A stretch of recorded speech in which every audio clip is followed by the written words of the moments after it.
Okay, you know what, dude? No, it's good that they lost. It's okay, because it's all about the tank, and even if they don't get the first overall pick, they'll at least get the fourth, and that's pretty good too. How are you trying to convince Steve, me or yourself? We've got a month left, okay? At least one of us is trying. Showtime. Pity point.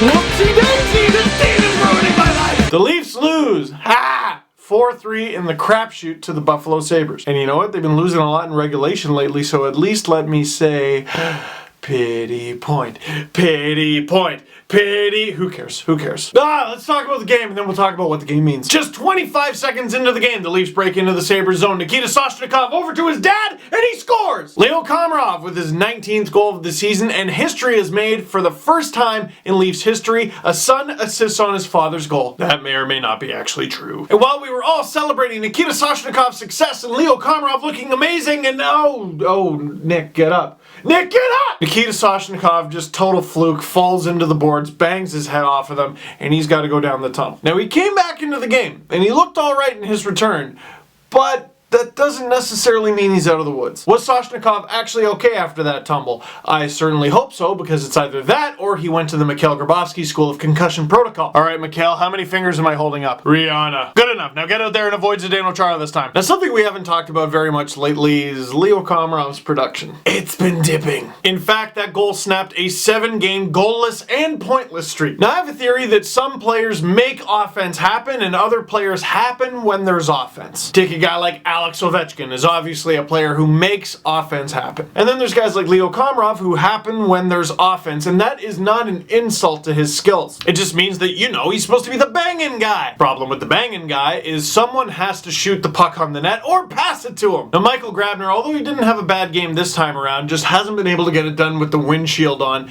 Maybe Nikita Soshnikov can revitalize Leo. Speaking of revitalize, this is one of the best games I thought I saw Brad Boys play all season. Still only 11 minutes and 33 seconds of ice time. I don't know what this guy's got to do to get more ice out of Mike Babcock, but he was winning puck battles all night long, and he shoots a nice little bank off a Sabres defender in front, gets a goal, 2-0. And the game ended, that's all, good night. Alright, no it wasn't. Second period, Carlo Koliakovo goes a bit high on Nazem Kadri. No penalty call. Kadri is just kind of coasting behind the Sabres net. Meanwhile, the puck is going back the other way. Mark Pysyk gets an excellent chance, stopped, and then Garrett Sparks, he stopped him again. They're gonna review that, aren't they? And here's where video review has gone. I watched the video review. I saw Sparks knock it in. I saw it cross the line. But I actually don't trust anyone's opinion on video review because we've seen some pretty goofy ones this season. And you never know. Maybe the Leafs will come out on the winning end of this one.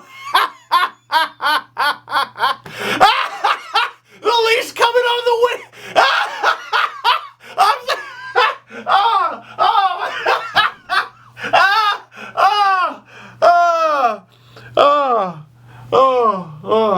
Mark Pysyk, first of the season. Come on, man. Maybe the rule in the Leafs favor. It's okay, man. What did you expect the Leafs to catch a break? You're hilarious. You're the best. Seriously though, alright, it's towards the end of the second period. You're hilarious. You're the best. Now this was just an excellent shift. Ben Smith taking it in. Puck battle. He's not giving it up though. Grabner's doing his best. Zach Hyman gets a chance, stopped by Chad Johnson, but he stays on it, just like Ben Smith did, just like Michael Grabner did, and he gets his first career NHL goal.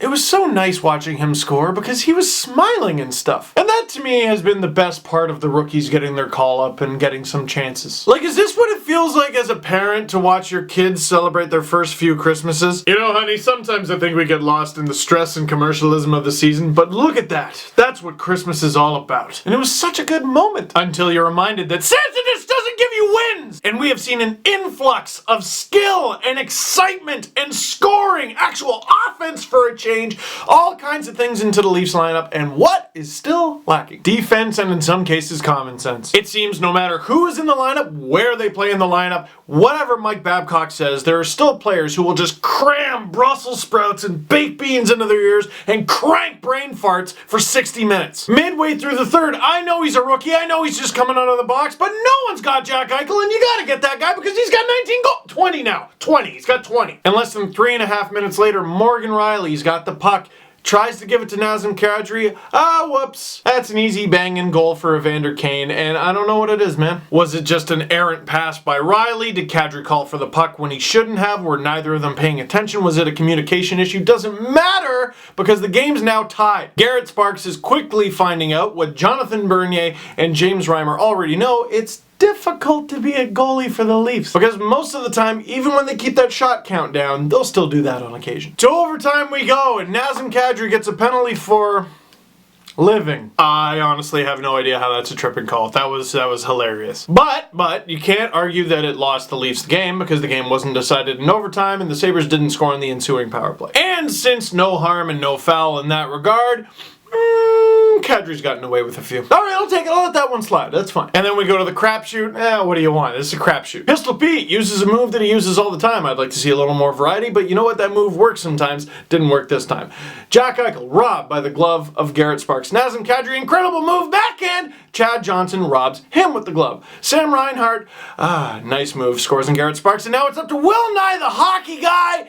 He misses the net. That was extraordinarily anticlimactic, and the Leafs lose 4-3 in the crapshoot. That's how much I don't like the crapshoot. I didn't even want to do clips for that segment. So question of the game, do you see what I mean by it'd be nice to win every now and then? I mean, hey, you know what would have been a good story? If the Leafs had won that game, that would have been their 54th point of the season. That means they would have tied the Sabres from last year by beating the Sabres. 2, Jack Eichel, eh? And 3, now that he's got his first NHL goal out of the way, what have you thought of the game of Zach Hyman so far? Shameless plug, I wrote about Zach Hyman on sportsnet.ca. You can find that link down below. Oh, and those 2 articles I wrote about the Toronto Marlies for the Toronto Star that I told you about, guess what? Links down there too. And lastly, I did some face swapping fun and oldify fun with some of the Buffalo Sabres. That video should be coming out, I think sometime in the next few days, maybe early next week. Just look for it, okay? And that is it for this one. Thank you very much for watching. Click like if you like this video. Click subscribe if you really liked it. Tell all your friends, and just win one. Just win one.